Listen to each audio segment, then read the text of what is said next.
أعوذ بالله من الشيطان الرجيم. بسم الله الرحمن الرحيم. تبارك الذي بيده الملك وهو على كل شيء قدير الذي خلق الموت والحياة ليبلوكم أيكم أحسن عملا وهو العزيز الغفور.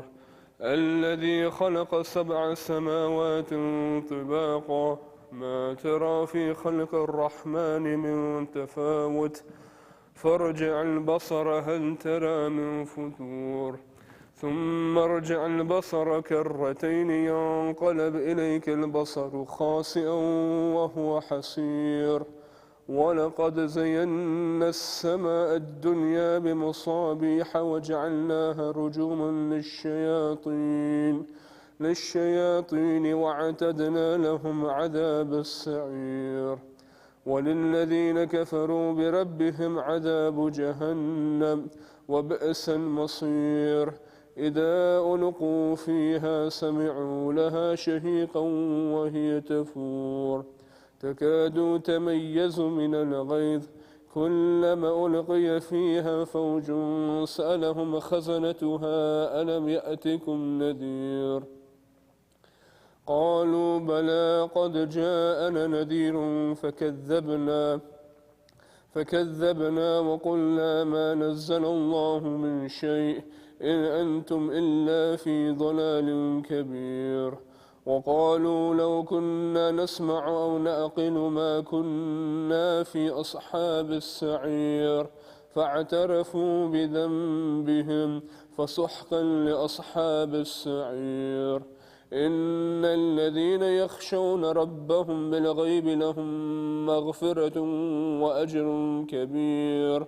وأسروا قولكم أو اجهروا به إنه عليم بذات الصدور. ألا يعلم من خلق وهو اللطيف الخبير. هو الذي جعل لكم الأرض ذلولا فامشوا في مناكبها وكلوا من رزقه وإليه النشور. أأمنتم من في السماء يخسف بكم الأرض فإذا هي تمور أم أمنتم من في السماء يرسل عليكم حاصبا فستعلمون كيف نذير. ولقد كذب الذين من قبلهم فكيف كان نكير. أولم يروا إلى الطير فوقهم صافات ويقبض ما يمسكهن إلا الرحمن إنه بكل شيء بصير. أمن هذا الذي هو جند لكم ينصركم من دون الرحمن إن الكافرون إلا في غرور. أمن هذا الذي يرزقكم إن أمسك رزقا بل لجوا في عتو ونفور.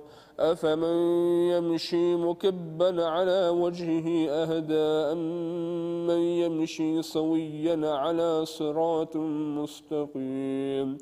قل هو الذي ينشأكم وجعل لكم السمع والأبصار والأفئدة قليلا ما تشكرون.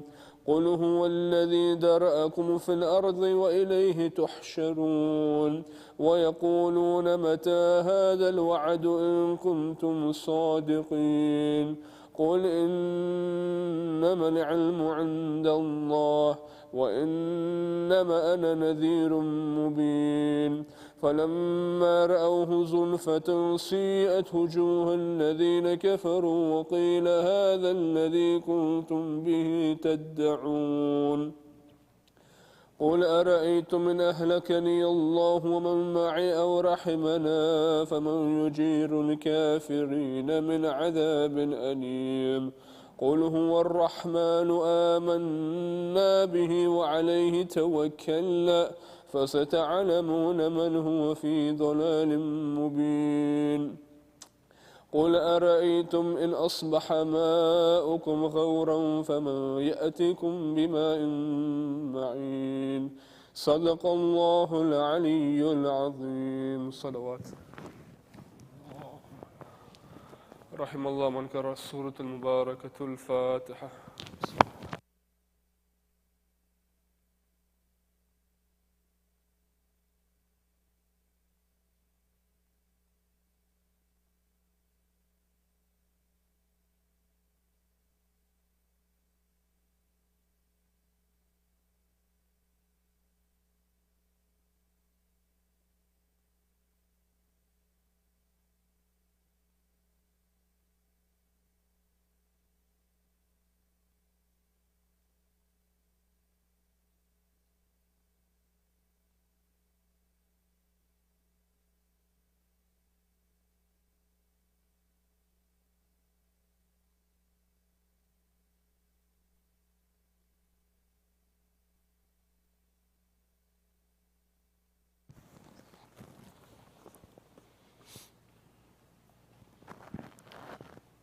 محمد وآل محمد صلوات.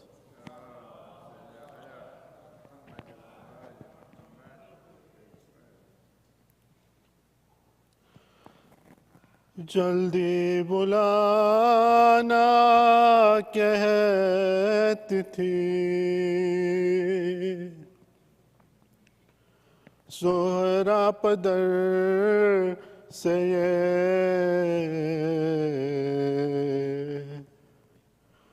حال مریض میرے سرور نہ بھولنا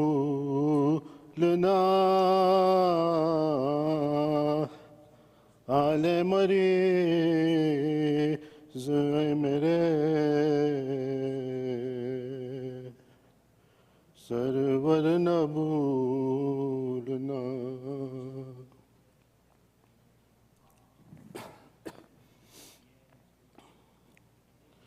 کہتی تھی لیلا بیٹ کی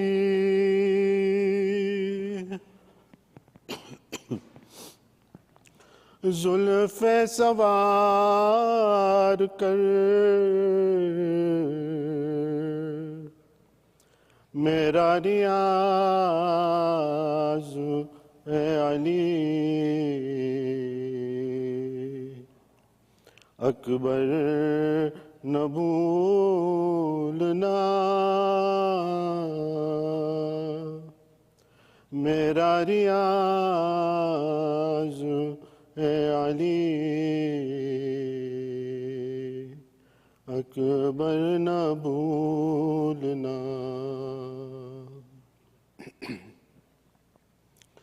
برائے عشق آنکھوں میں پانی کو دیکھ کر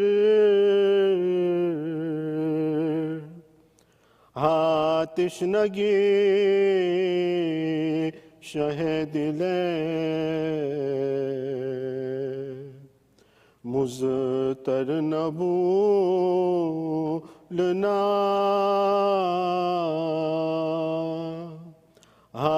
تشنگی شہ دل مضطر نہ بھولنا.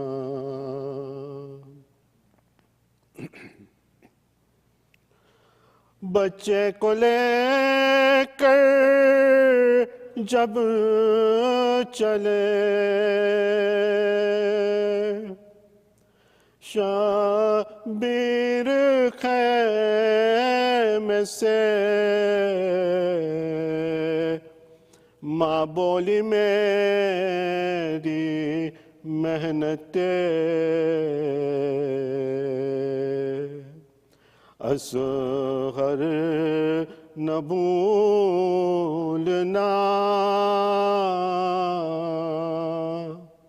ماں بولی میری محنت اصغر نہ بھولنا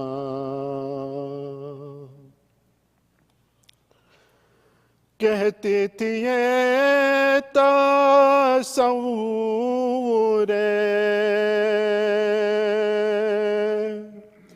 اصغر میں رو کے ماں دادی کے پاس پہلوئے مادر نہ بھولنا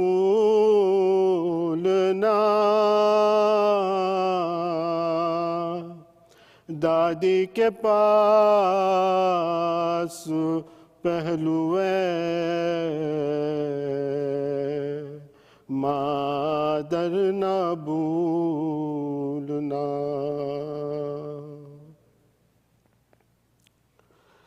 کہتے تھے داشتے ظلم میں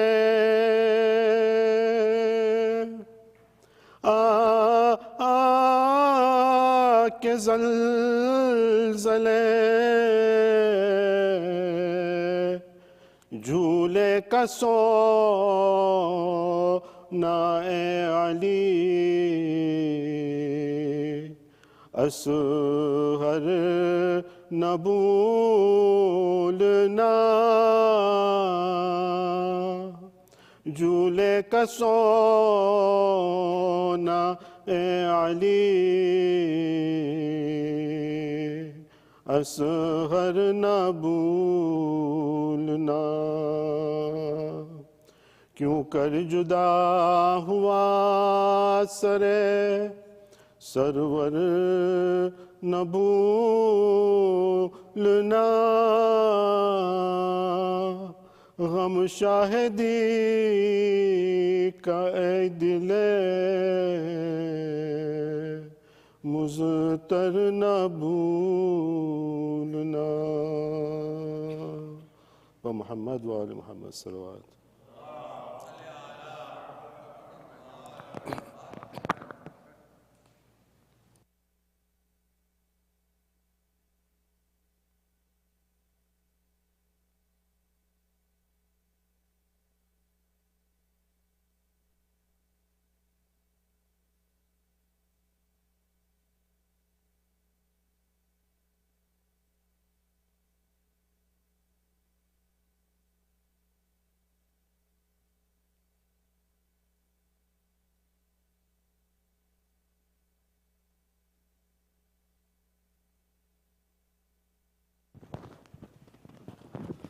أعوذ بالله من الشيطان الرجيم. Bismillah ar-Rahman ar-Rahim. Dr. Sayyid Shabbir Kirmani, respected elders, brothers and sisters, Assalamu alaikum wa rahmatullahi wa barakatuh.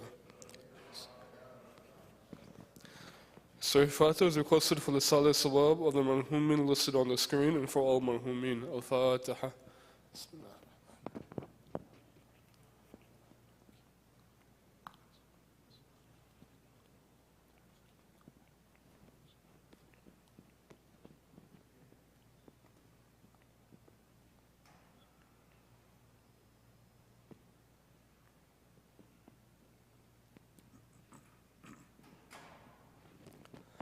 Yamin Ujibu is requested for the names listed on the screen and for all those in need here and elsewhere. Bismillah ar-Rahman ar-Rahim. أَمَّن يُجِيبُ الْمُضْطَرَّ إِذَا دَعَاهُ يَكْشِفُ السُّوءَ أَمَّن يُجِيبُ الْمُضْطَرَّ إِذَا دَعَاهُ يَكْشِفُ السُّوءَ أَمَّن يُجِيبُ الْمُضْطَرَّ إِذَا دَعَاهُ يَكْشِفُ السُّوءَ أَمَّن يُجِيبُ الْمُضْطَرَّ إِذَا دَعَاهُ يَكْشِفُ السُّوءَ أَمَّن يُجِيبُ الْمُضْطَرَّ إِذَا دَعَاهُ يَكْشِفُ السُّوءَ. Qabristan Majlis Program. Masjid Hayy warmly invites you to join us at the Orlando Memorial Gardens for an inspiring morning of recitation and reflection, every first Sunday of the month for both ladies and gents. The upcoming Majlis program will take place on Sunday, February 2nd at 8:30 a.m. Kindly sign up at the link displayed on the screen. Shah Ramadan Kids Recitation. Masjid Hayy will be hosting their annual Interfaith Iftar on March 12th, 2025. We would like to invite the children of the community to come together to recite a nasheed, a great opportunity for the children to be part of the meaningful initiative that brings over 700 attendees, allowing communities to get together. If your child or children would like to participate, please fill out the form at the link displayed on the screen. At this time, I'd like to call Dr. Sayyid Shabbir Kirmani for tonight's lecture with a loud salawat ala Muhammad wa ali Muhammad.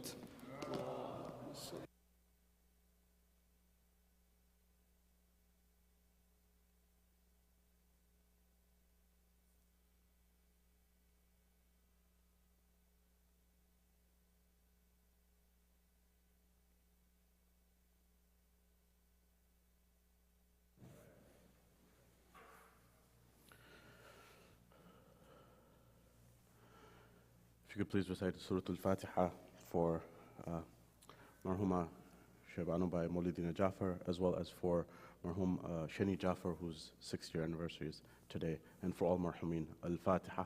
Bismillah ar-Rahman ar-Rahim.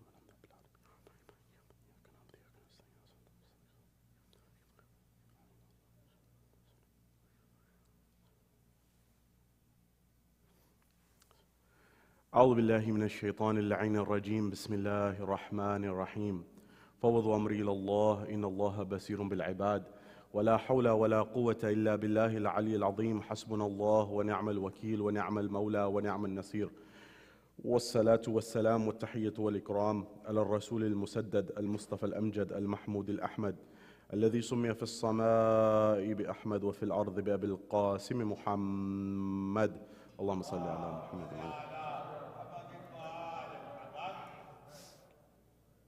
وعلى أهل بيت الطيبين الطاهرين المعصومين المظلومين المنتجبين الذين أذهب الله عنهم الرجس وطهرهم تطهيرا اللهم صل على محمد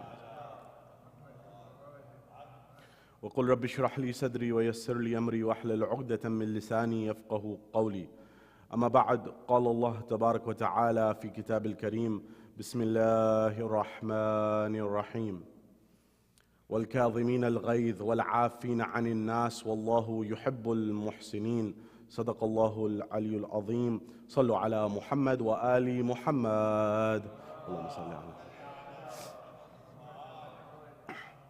My respected elders, brothers and sisters in Islam and Iman here in Florida or across the globe, wherever you may be hearing my voice, Salamun alaykum jami'an wa rahmatullahi wa barakatuh. Question: what is the power of spiritual freedom?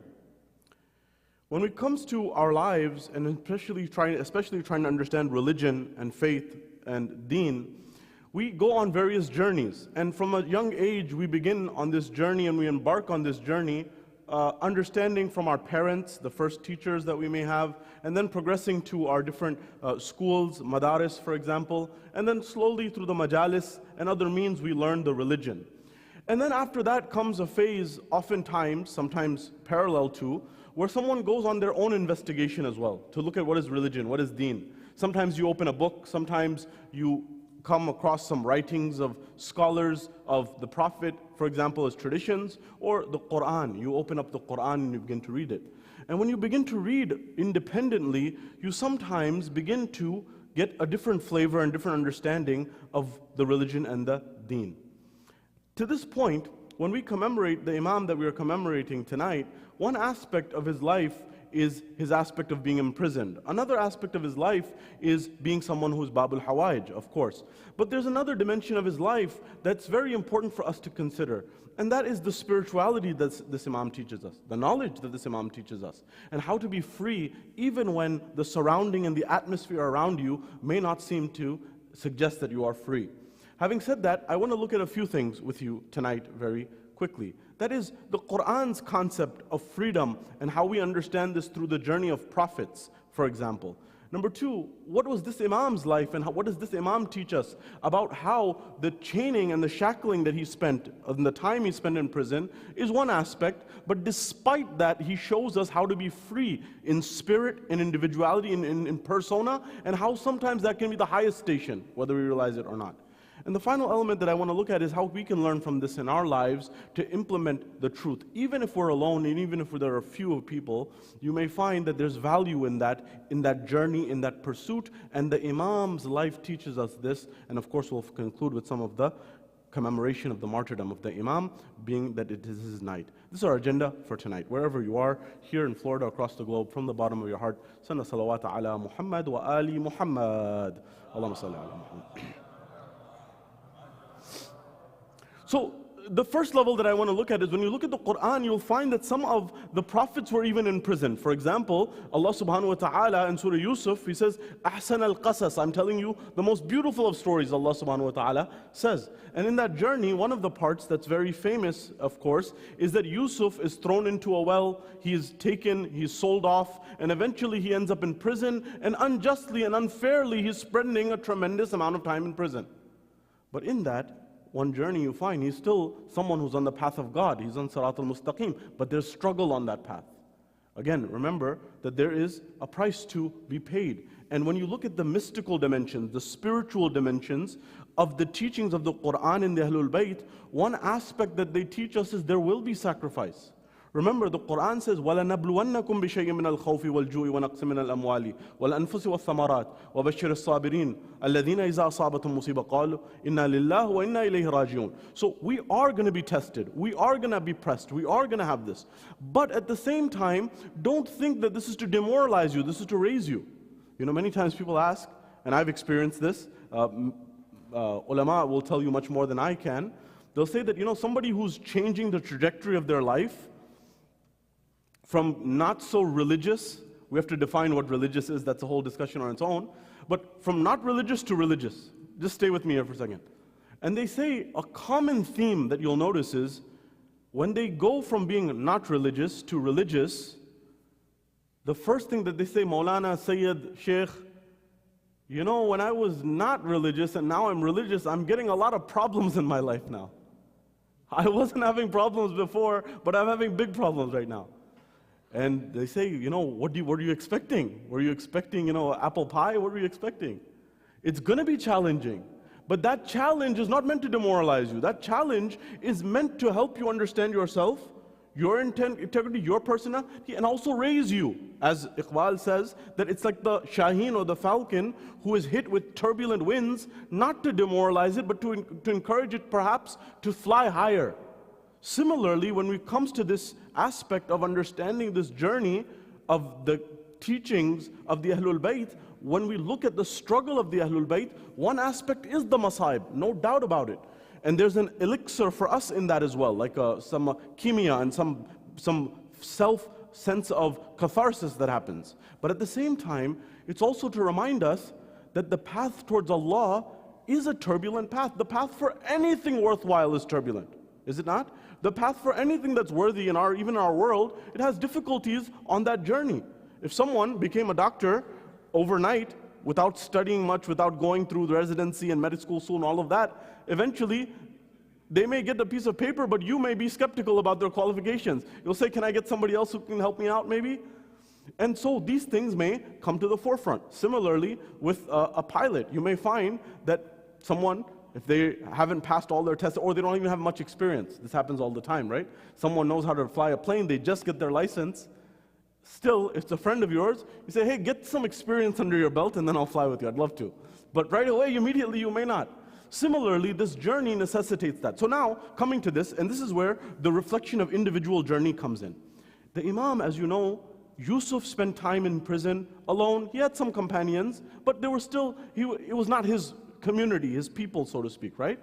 Similarly, when it comes to the Imam was in prison, oftentimes in isolation. Sometimes they would send people to try to, in their mind, bribe the Imam or dissuade him from prayer or distract him. But the Imam was generally alone.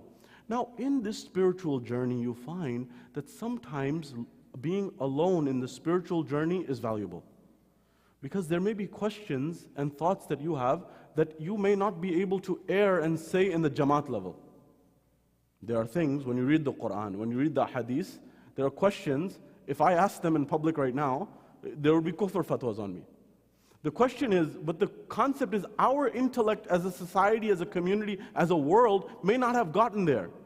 But as Einstein once said, I want to know God's thoughts. The rest are just details.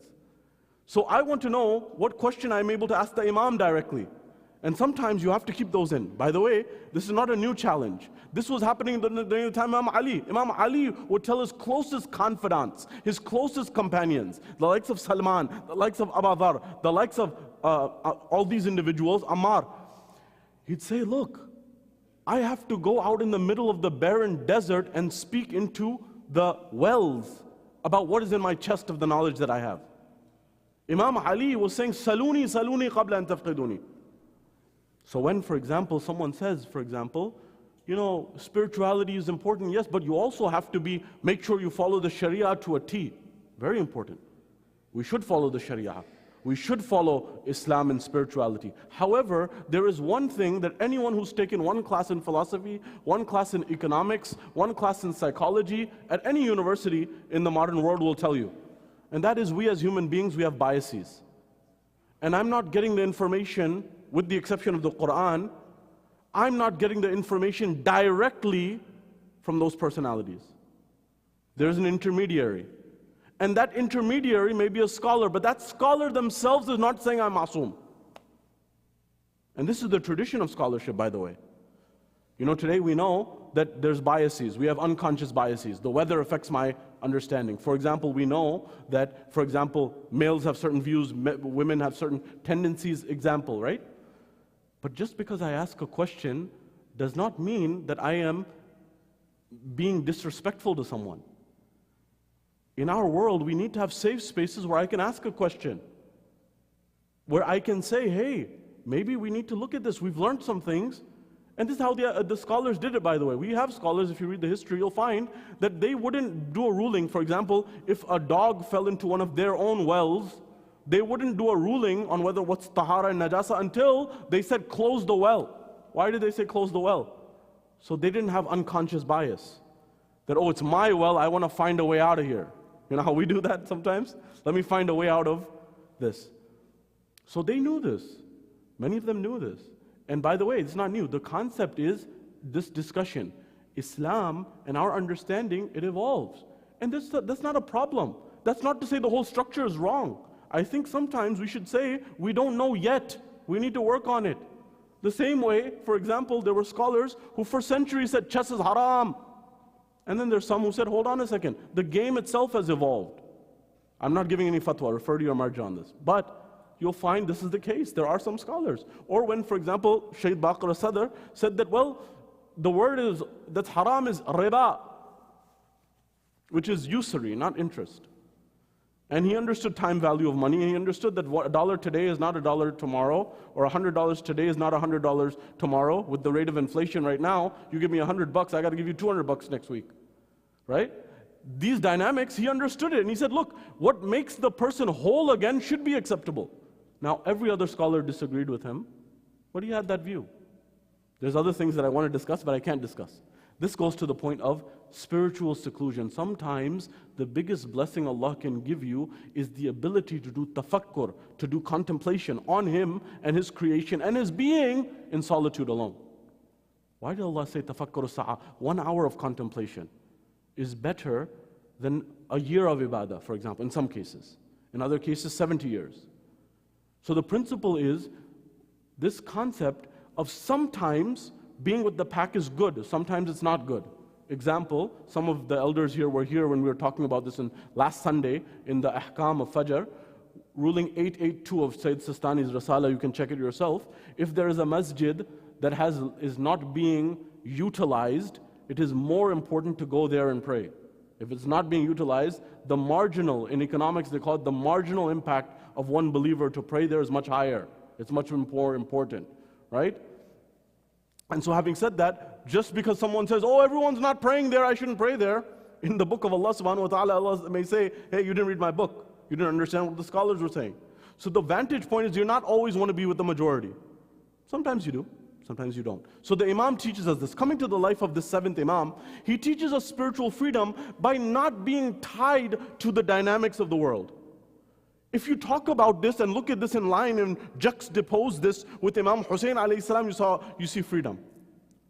Remember, Imam Hussein, one of his titles is Abul Ahrar, the father of the free man, the father of freedom. I think sometimes when we discuss Imam Hussein, we should share this dimension of Imam Hussein with the broader society in America, in the United Kingdom, in Canada, in the world. You know, we say, give me liberty or give me death. You know, the concept of freedom, the concept of liberty, equality, fraternity, the French Revolution, the American Revolution. Well, who put the line in the sand and who put the flag in the ground? Before them, it was Imam Hussein when he's saying to people, if nothing else, be free. Or when he says to Hur, he said, your mother named you appropriately. Hur meaning free. Hurriyat is freedom. He said, your mother named you appropriately. You are free. Anta hurrun fi dunya wal akhirah. You're free in this world and the next. What is that freedom that he's talking about? I would say, 1,000 pardons, Imam Hussein. Everyone on the other side, that opposition of Yazid, who's in their army, they have everything. They have money, people, cavalry, arms, horses, everything. Numbers. But he said they're still not free. They're slaves.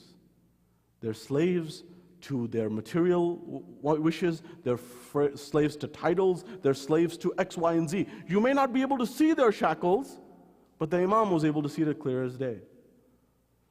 So sometimes we're shackled. Whereas Imam Al-Kadhim teaches us, you can have physical shackles on you but still be free. Whereas someone can look totally free, but they are completely in shackles. Intellectually, socially, politically, you look at our world today, you see around you, there's tremendous amount of economic, political, social shackles on people, right? People who are voting one way, paying big dollars the other way, they switched and they started making trips to our state, right? Down to exchange, pleasantries. And it's interesting. You would think someone's a billionaire. And many of these are billionaires who you think are free, but in reality, they're not free. Although they're billionaires, you would be astonished.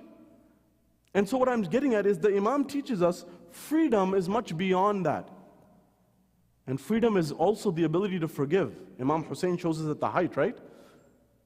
Hur is one example of freedom, where he was able to unleash himself from the shackles of materialism from Yazid and come to Imam Hussein. But Imam Hussein shows a higher level of freedom, where he says, I am not bound and I am not shackled by the chains of envy, of jealousy, of bitterness for what you've done to me and my children. Didn't he cut off water? How beautiful it is. The poet says, Dono jahan ki mangta ni'mat Hussain se. Dono jahan ki mangta ni'mat Hussain se. कम ज़र्फ़ मांगता रहा बैत हुसैन से, कम ज़र्फ़ मांगता रहा बैत हुसैन से, और आया था सबसे देर में लेकिन कमाल है, आया था सबसे देर में लेकिन कमाल है, हुर सबसे पहले ले गया जन्नत हुसैन से. The poet here is saying that dono jahan ki, the first line is, he's saying that he could have asked any of the blessings of the two worlds, right? Who? Yazid. But he asked for bayat from the Imam. The one thing the Imam cannot give him is the divine mandate. He can't give him that. That's divinely appointed, right? He said if he asked him for money, he would have given money. If he wanted property, he would give him property. He would give him everything. In fact, our scholars say, had they asked for fadak from Bibi Fatima would have given them fadak. The issue in fadak was about justice and truth. They belied Bibi Fatima the-Zahra. And that implies that she had unjustly taken it, which is a huge problem. So now coming back to this, so the poet says, Kam zarf, he was short-sighted. He didn't ask, he asked for bayat. He could have asked for whatever he wanted, he could have gotten it, but he didn't. And then he says, Ayata sabse der mein. Hur, he came the latest. He was the latest to join the camp of Imam Hussein. But it seems he was the first to take heaven from Imam Hussein alayhi salam. in the sense that he went to sacrifice his life. This generosity knows no bounds. Now coming to Imam Al-Kadhim alayhi salam, when you look at his life, you notice that he has actually the highest, longest period of imamat, 35 years, by the way. 14 at least are in prison, but on the other side, he had time in Medina, and he had time in Basra, and other times as well. In his time, the domain is the Muslim world is on the uptick. Politically, economically, socially, and other dynamics. It's the beginning of the golden era of Islam, as they say, where algebra comes from and many other things come from. However, you notice that this Imam is also dealing with other intellectual battles that he has to face, by the way. And he answered many of these problems. Intellectual meaning, for example, this is where Greek philosophy is being translated, for example, into Arabic and preserved. Number one, it's an era where medicine is flourishing, chemistry is flourishing, mathematics is flourishing, and many other things are flourishing. However, political, social repression is still there. And that's a problem that is being faced. Another dynamic that you'll notice, and this is something that we need to be careful of as well, is in the rise and fall of civilizations, if you read about this historically, one stage that happens is a stage called decadence, that civilizations go through. And decadence is when people begin to celebrate or commemorate or be lavish. For example, you'll find that this was something that was happening in that time in Baghdad, for example, where partying, merrymaking was going off the roof. Today, even, you may find that people are celebrating and commemorating, and apparently I'm being told by friends that today birthday parties are becoming like weddings. This is a thing as well.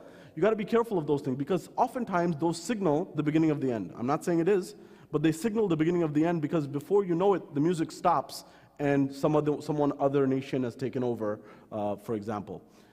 Having said that, the same thing was going on in Baghdad. In Baghdad, much progression. At the same time, socially, other aspects were getting lenient.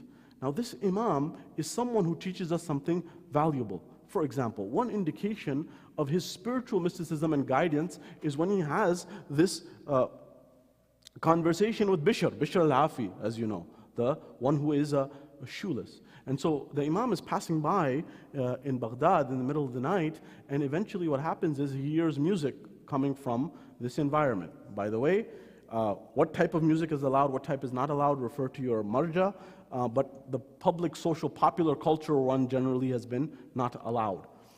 Having said that, that type of music was emanating from the house. And so he says, he's passing by, and he says to the servant lady who's throwing out the rubbish or the trash, that is the owner of this house a free man or a slave?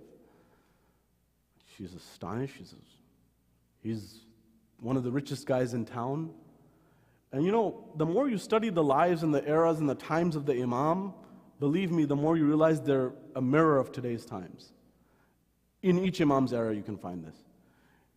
He says, he's one of the most free men in all of the city, of all of Baghdad. What are you talking about? He's one of the richest guys. This is his party. Imam says, I thought so. Yeah, he's free. Sure. And so he continues on his journey, and he walks away. At that junction, the owner of the house, Bishr al-Hafi, who actually has a very significant position in Sufism and Sunni mysticism as well, he stops by and he says, what took you so long to throw out the trash, to the servant lady?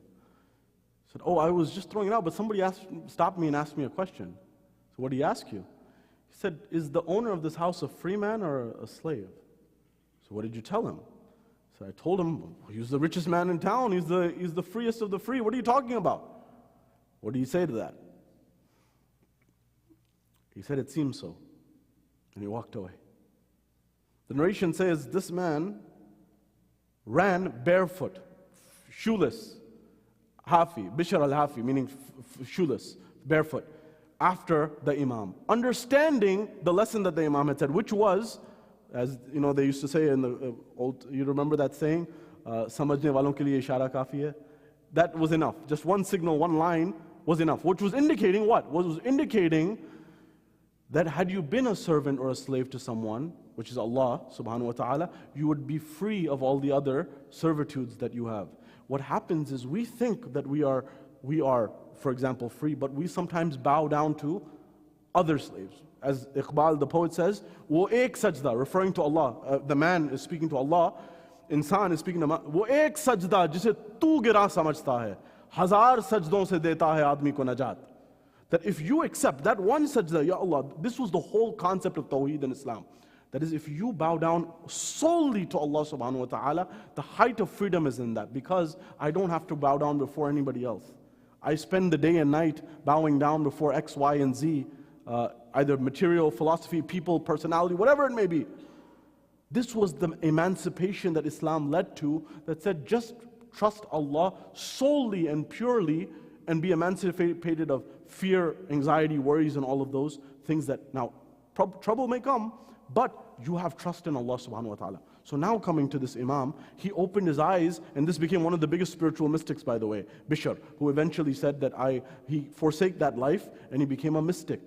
By the way, this happened with a lot of companions of the Imam. If you remember the fifth Imam's time, he had one of his companions who was a good man, but he came from a very wealthy family. The Imam told him, there was nothing wrong with that. What the Imam told him, humble yourself. And you recall what he did?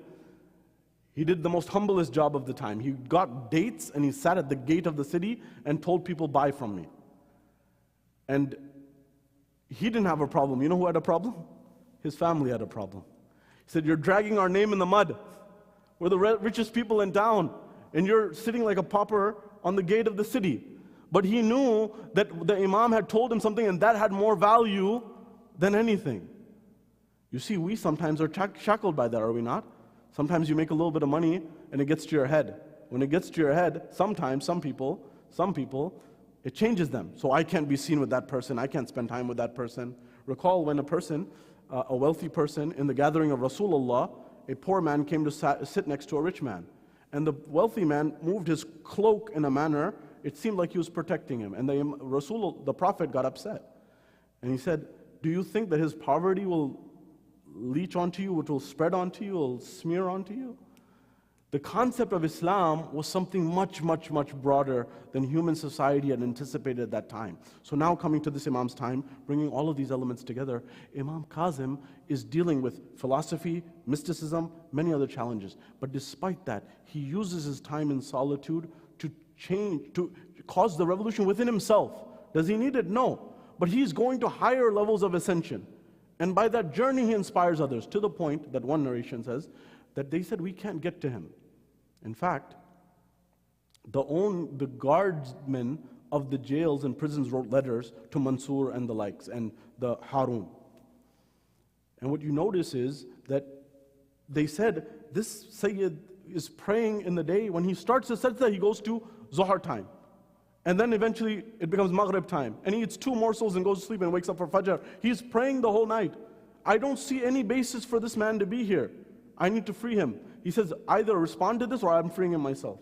At which point, the enemies knew the Imam's better. And so what they would do, they would transfer him to a more stringent and severe person.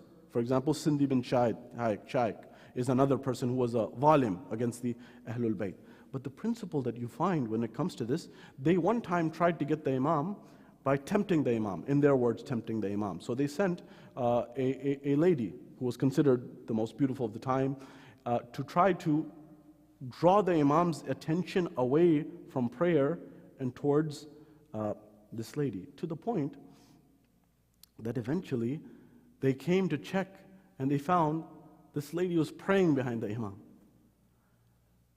To which they said, we brought you for one job and you couldn't do that. What happened?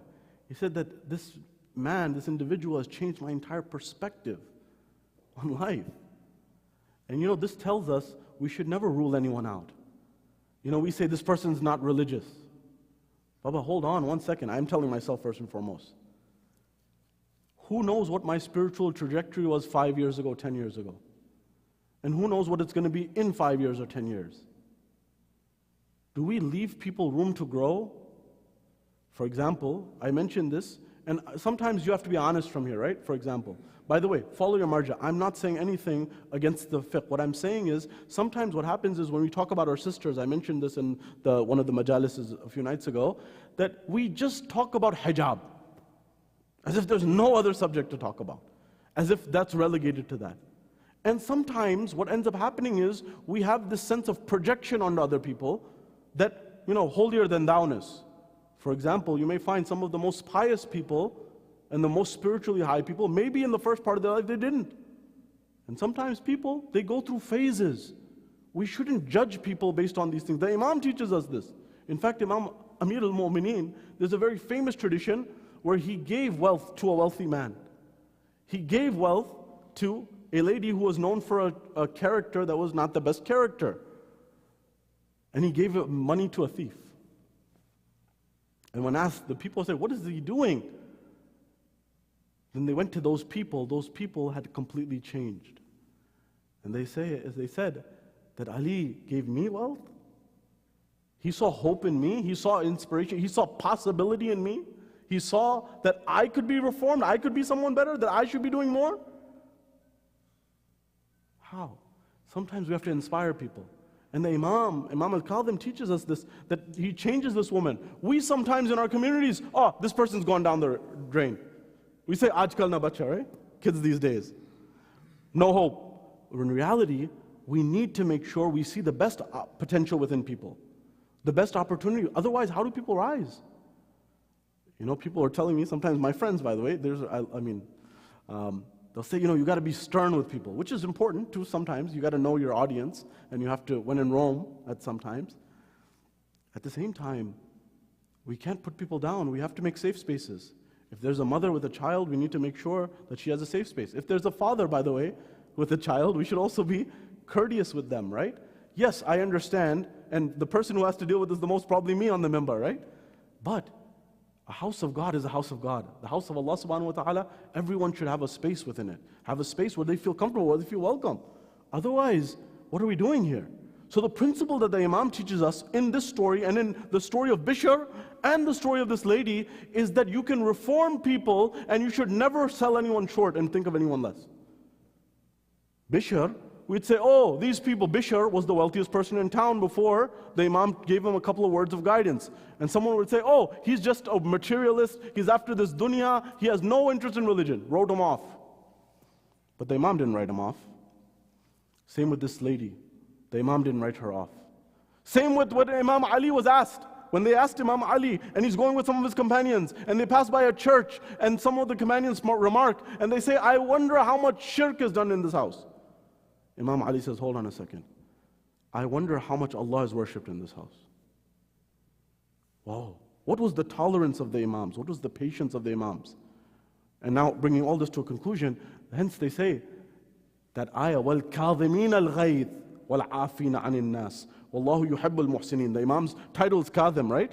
Kadhim is not complete without Kadhimin al-Ghayz, the ayah of the Quran, which is to control. And it comes from, the etymology of it comes from a mashk, a water skin that they would put, for example, water in and they would drain it. And that water skin, when you're draining it and there's like a tie at the end and you just tie it up and lock it up to seal what's inside, that's Kadhimin al-Ghayz.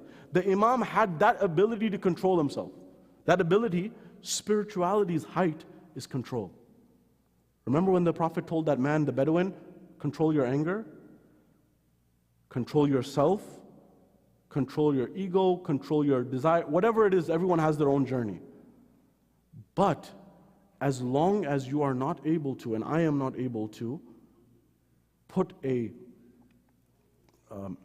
chain or grasp or reins on my anger, ego, pride, whatever it may be for me, or temptations, I'm not free.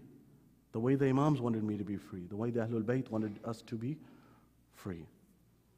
Nonetheless, that inspiration begins tonight. That is, if you want to learn anything, and I tell myself first and foremost from the life of Imam Al-Kadhim, who is it that I need to forgive in my life? Where do I need to control my anger? Where do I sometimes need to reform myself? Tomorrow, yesterday, maybe people knew me as a strong person who's a great leader. But today, maybe I need to bow. Maybe I need to humble myself. Maybe, or maybe sometimes I'm someone who doesn't give. It's between you and Allah. Now I say I need to give because I trust that the one who gave me yesterday will give me today. Or for example, you can go down the line. For some it's status, whatever it may be. The Imam chose us how to emancipate ourselves from this, while still being excellent. It would not be fair to also mention that Imam is Babul Hawaij.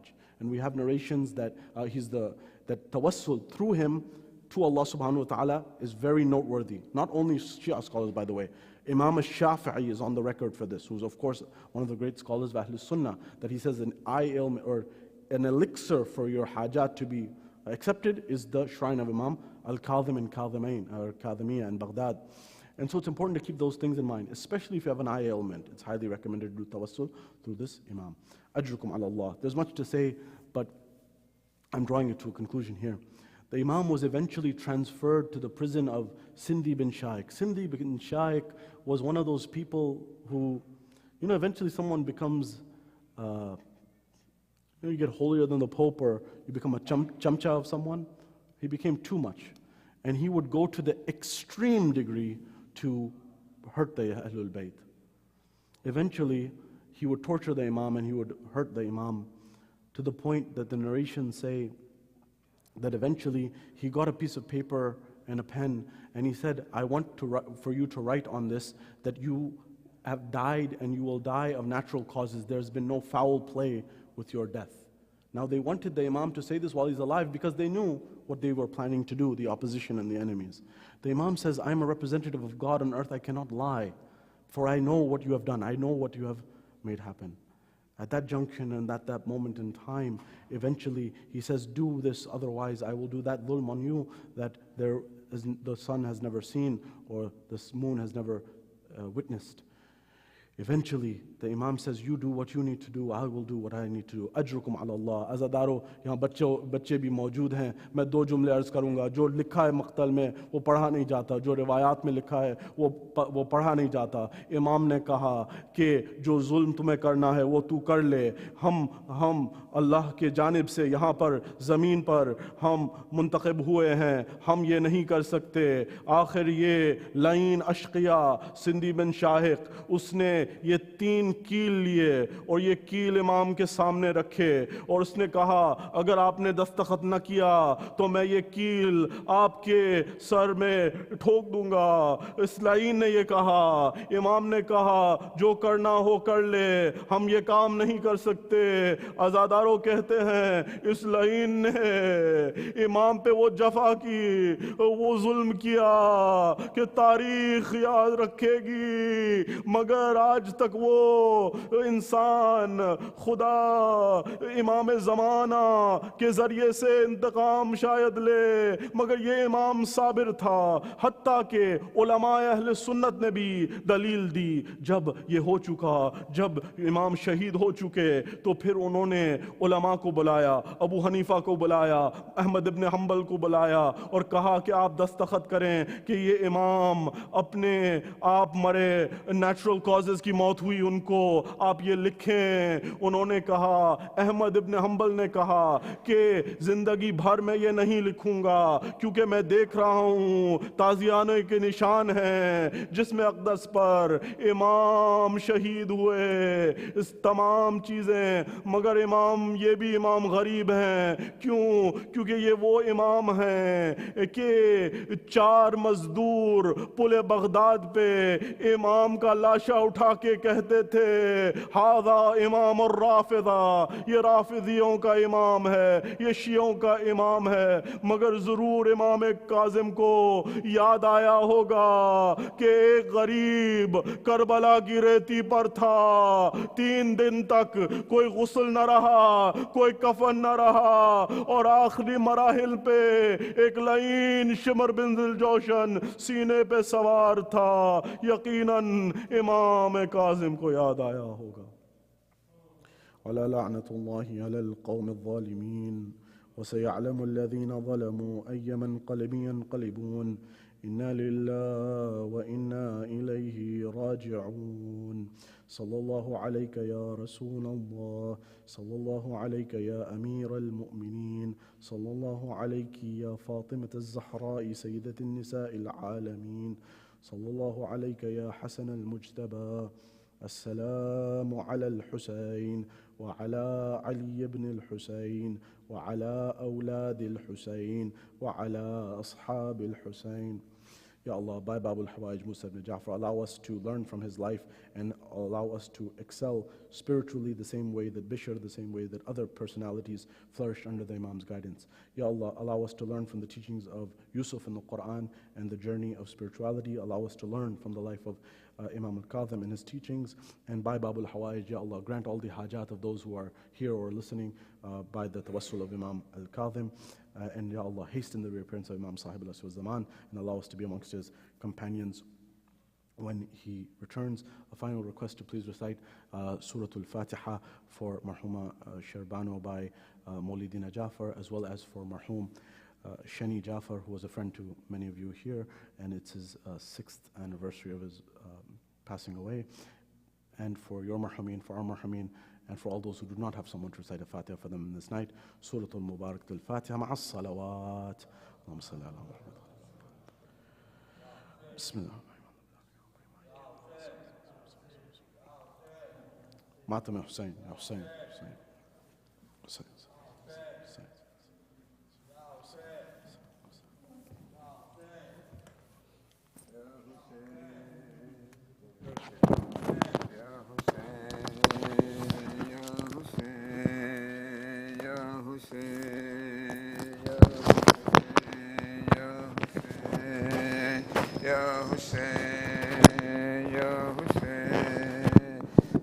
حسین آئی فلک سے سلام موسی کاظم غریب آئی فلک سے سلام موسی کاظم غریب قتل ہوئے بے خطا موسی کاظم غریب آئی فلک سے سلام موسی کاظم غریب آئی فلک سے سلام موسی کاظم غریب قتل ہوئے بے خطا موسی کاظم غریب تیرا برس قید سے اور سے بیمار بھی تیرا برس قید سے اور سے بیمار بھی سینہ لوا پہ غذا موسی کاظم غریب آئی فلک سے سلام موسی کاظم غریب آئی فلک سے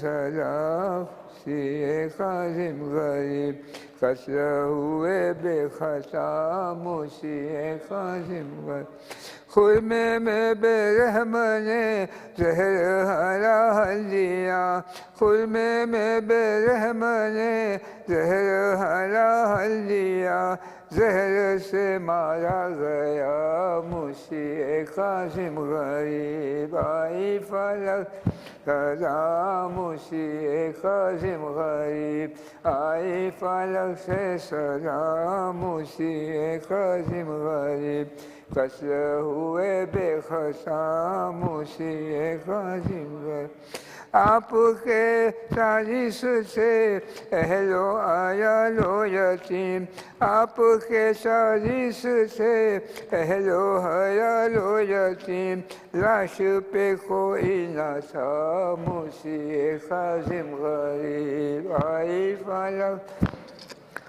موسی کاظم غریب آئی فلک سے سلام موسی کاظم غریب قتل ہوئے بے خطا موسی کاظم لاش مقدس رہی جس پہ بغداد کے لاش مقدس رہی جس پہ بغداد کے کوئی نہ پوچھا ہوا موسی کاظم غریب آئی فلک سے سلام موسی کاظم غریب آئی فلک سے سلام موسی کاظم غریب قتل ہوئے بے خطا موسی کاظم غریب حسین شہید کربلا وویلا حسین شہید کربلا وویلا حسین امام غریب وویلا حسین شہید کربلا وویلا آیت بدشت لیلا وویلا حسین شہید کربلا على رسول الله على القوم الظالمين وسيعلم الذين ظلموا أي منقلب ينقلبون إنا لله وإنا إليه راجعون سورة المباركة الفاتحة بسم الله الرحمن الرحيم الرحمن الرحيم مالك يوم الدين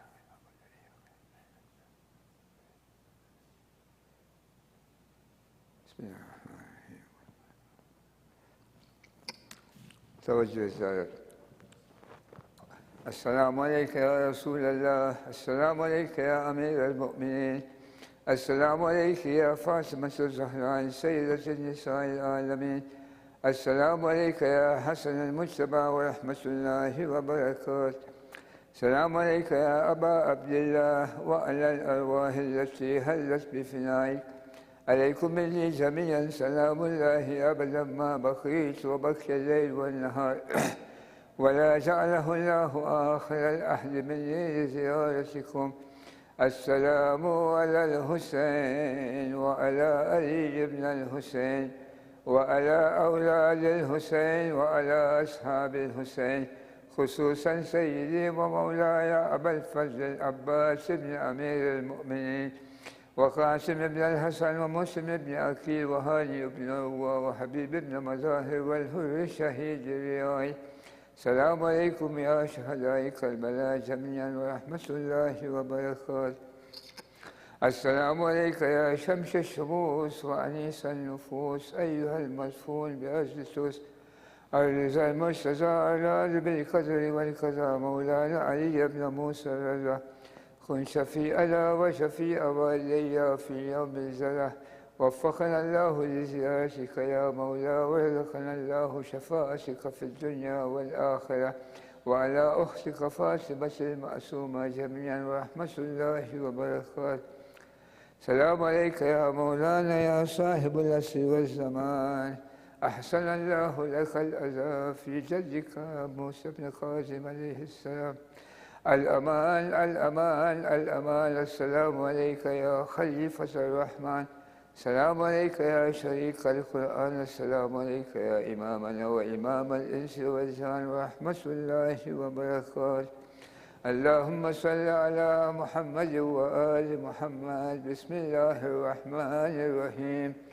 اللهم كن لوليك الحجة بن الحسن صلواتك عليه وعلى آبائه في هذه الساعة وفي كل ساعة وليا وحافظا وقائدا وناصرا ودليلا وعينا حتى تسكنه أرزك توأ وتمتعه فيها طويلا برحمتك